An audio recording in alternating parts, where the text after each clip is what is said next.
Dear students, अस्सलाम वालेकुम। आज हम 10th क्लास का यूनिट नंबर 1 स्टार्ट करने जा रहे हैं। सबसे पहले हम स्टडी करेंगे डेफिनेशन ऑफ क्वाड्रेटिक इक्वेशन, दो दर्जे मसावात की तारीफ। क्वाड्रेटिक इक्वेशन, दो दर्जे मसावात। एन इक्वेशन, एक ऐसी मसावात which contains the square of unknown variable, जिसके अंदर अननोन वेरिएबल नामालूम मुतगय्यर की ताकत स्क्वायर की शक्ल में हो, मुरब्बे की शक्ल में हो, बट नो हायर पावर, लेकिन इस ज्यादा ताकत ना, नामालूम मुतगय्यर की ताकत 2 से ज्यादा ना हो, तो फिर इज कॉल्ड क्वाड्रेटिक इक्वेशन। हम उसको दो दर्जी मसावात कहेंगे। ऐसी मसावात जिसके अंदर नामालूम मुतगय्यर मिक़दार की ताकत ज्यादा से ज्यादा 2 हो, तो हम ऐसी मसावात को दो दर्जी मसावात कहते हैं, यानी क्वाड्रेटिक इक्वेशन कहते हैं। और क्वाड्रेटिक इक्वेशन की जो जनरल फॉर्म है, अमूमी शक्ल है या स्टैंडर्ड फॉर्म है, मयारी शक्ल है, वो ये है ax² plus bx plus c is equal to 0. This is a general form या standard form of quadratic equation. दो दर्जी मसावात की मयारी शक्ल है ax² plus bx plus c is equal to 0, where a is not equal to 0, a कभी 0 के बराबर नहीं होगा, and a, b and c ये तीनों हैं क्या? ये तीनों रियल नंबर्स हैं। रियल नंबर्स मीन ऐसे नंबर जो 0 से लेकर माइनस में, प्लस में, रैशनल और इरैशनल नंबर दोनों का मजमुआ, यानी ये कोई भी नंबर हो सकता है, ए की जगह पर, बी की जगह पर और सी की जगह पर। यानी अगर हम इसकी मिसाल देखें तो हमें यहाँ नजर आती है examples of quadratic equation. Here 2x² plus 3x minus 2 is equal to 0। यहाँ पर a की जगह पर 2 है, b की जगह पर 3 है और c की जगह पर -2 है। इसी तरह से हम दूसरी मसावात को अगर देखें तो यहाँ पर a की जगह पर 1 है, जहां पर x का कोई कोएफिशिएंट नहीं होगा, वहां पर 1 कोएफिशिएंट के तौर पर लिया जाएगा, और b की जगह पर -5 है, c की जगह पर 2 है। इसी तरह से कुछ और एग्जांपल्स भी नीचे लिखी हुई हैं। यहाँ पर a, b और c की जगह कोई भी रियल नंबर हो सकते हैं, लेकिन इसकी जो मयारी शक्ल होगी, स्टैंडर्ड फॉर्म होगी, वो होगी ax² plus bx plus c is equal to 0। तो याद रखिए a कभी 0 नहीं होगा। उसकी वजह क्या है कि a कभी 0 क्यों नहीं होगा? उसकी वजह यहाँ पर लिखी हुई है, if a is not equal to 0, अगर a is equal to 0, अगर a 0 के बराबर हो जाए, then अगर आप यहाँ पर a की जगह पर 0 पुट करें तो ये सारी टर्म 0 हो जाएगी, तो हमारे पास रिमेनिंग सिर्फ रहेगा bx plus c। ये हमारे पास आ गया bx plus c, where x हमारे पास अननोन वेरिएबल रह गया है और x की रेज़ टू पावर 1, सबसे जो बड़ी ताकत है वो 1 रह गई है। इसीलिए ये क्वाड्रेटिक इक्वेशन यानी दो दर्जी मसावात ही नहीं रही। तो ऐसी मसावात को हम लीनियर इक्वेशन, शक दर्जी मसावात कहते हैं। इसीलिए कहा गया है कि a कभी 0 के बराबर नहीं हो सकता। अगर a 0 के बराबर हो गया तो फिर वो क्वाड्रेटिक इक्वेशन नहीं रहेगी, वो फिर शक दर्जी मसावात लीनियर इक्वेशन बन चुकी होगी। तो इसीलिए किसी भी स्टैंडर्ड फॉर्म के अंदर या उसकी दूसरी मसावातों के अंदर a कभी भी 0 नहीं होगा। a की जगह पर 2 होगा, a की जगह पर 1 होगा, a की जगह पर 3 होगा, कुछ भी हो सकता है, लेकिन 0 नहीं हो सकता। और इसके बाद अगर हम नीचे आए, if b is equal to 0, अगर b की जगह पर 0 आ जाए तो फिर मसावात की शक्ल कुछ यूं बन जाएगी।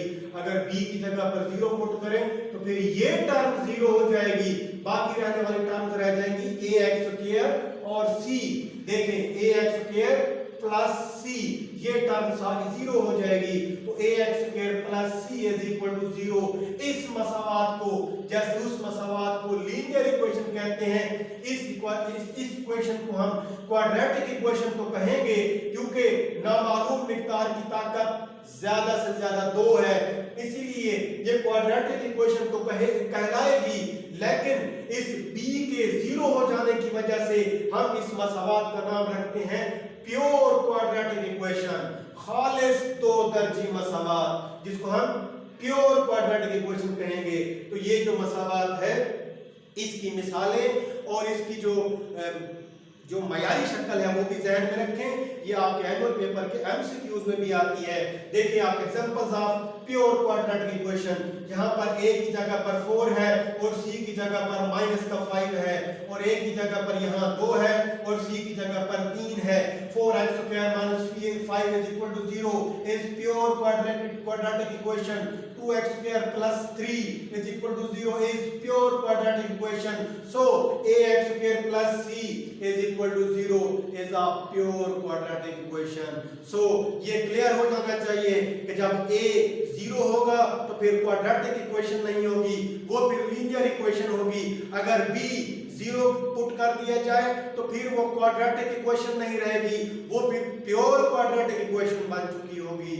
ये था इस क्वाड्रेटिक इक्वेशन का हमारे पास इंट्रोडक्शन। अब हम आते हैं एक्सरसाइज नंबर 1 की तरफ। Exercise 1.1 where question number 1 is, इसके अंदर हमने स्मार्ट सिलेबस के मुताबिक 3 पार्ट्स करनी है, पार्ट 1, पार्ट 3 और पार्ट 4। इन तीनों पार्ट्स के अंदर स्टैंडर्ड फॉर्म बनानी है। कुछ इक्वेशंस हमें गिवन है, उसको हमने स्टैंडर्ड फॉर्म में तहलील करना है, उसको मायारी शक्ल में पेश करना है। मैं इसकी एक क्वेश्चन करने जा रहा हूं, दूसरे 2 क्वेश्चन जो बच जाएंगे उनकी प्रैक्टिस आप खुद करें। नंबर 1 पहली पार्ट करने जा रहा हूं, x + 7 * x - 3 = -7। इसको मैं स्टैंडर्ड फॉर्म में लेकर जाऊंगा।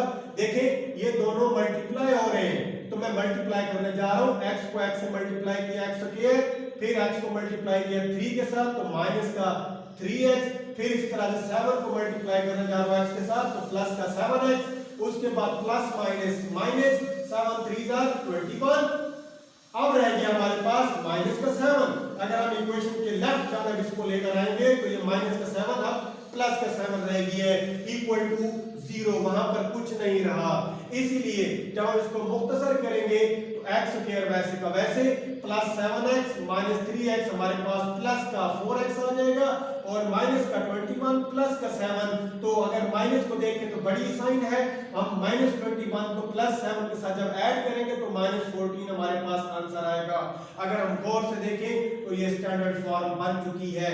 ax² + bx + c, a की जगह पर यहाँ पर 1 है, b की जगह पर +4 है, c की जगह पर -14 है। So this is the standard form of quadratic equation. ये हमारे पास सवाल था जो हम जिसका आंसर निकाल चुके हुए हैं। बाकी 2 पार्ट्स की आप खुद प्रैक्टिस करेंगे। इसके बाद आता हूं मैं क्वेश्चन नंबर 2 के अंदर। हमने इसके भी स्मार्ट सिलेबस के मुताबिक सिर्फ 3 पार्ट्स करनी है। क्वेश्चन नंबर 2 की पार्ट नंबर 2, 4 और 5 करनी है। इसकी एक पार्ट मैं करने जा रहा हूं, वो है पार्ट नंबर 2। बाकी 2 पार्ट्स आप खुद प्रैक्टिस कीजिए। नंबर 2 3y², ये क्वेश्चन गिवन है। 3y² = y * y - 5। इस सवाल को करना क्या है, ये इक्वेशन गिवन है जो कि क्वाड्रेटिक इक्वेशन है, इसको सॉल्व करना है बाय फैक्टराइजेशन। सॉल्व करने के हमारे पास यहाँ पर 2 तरीके गिवन है। एक फैक्टराइजेशन, किसी भी क्वाड्रेटिक इक्वेशन को सॉल्व करने का एक तरीका है फैक्टराइजेशन, और उसका दूसरा तरीका है बाय कंप्लीटिंग स्क्वायर। तो ये हम 2 तरीके सीखेंगे। तो सबसे पहले आता हूं फैक्टराइजेशन की तरफ कि किसी क्वाड्रेटिक इक्वेशन को फैक्टराइजेशन के जरिए, तजज़ीह के जरिए किस तरह से हल करते हैं। सबसे पहले सवाल गिवन है, पहले मैं इसको सिंपलीफाई कर लेता हूं। 3y², अब यहां पर y मल्टीप्लाई हो रहा है इन दोनों के साथ, y को y से मल्टीप्लाई करेंगे y², y को 5 से मल्टीप्लाई करेंगे -5y। अब हम इन दोनों टर्म्स को मसावात की लेफ्ट जानिब लेकर आ रहे हैं।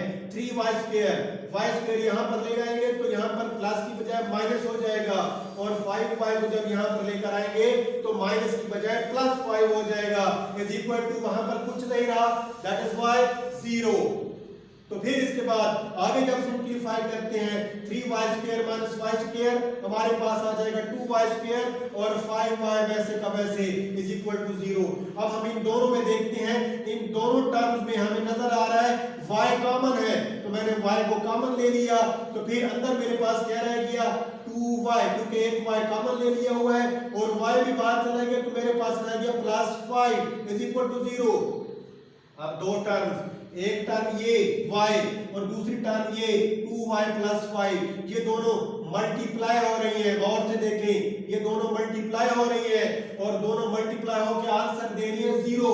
इसका मतलब है ये 0 हो सकता है या फिर ये 0 हो सकता है, इनमें से कोई ना कोई टर्म 0 जरूर है, क्योंकि कोई भी चीज जब 0 से मल्टीप्लाई होती है तभी जवाब 0 आता है।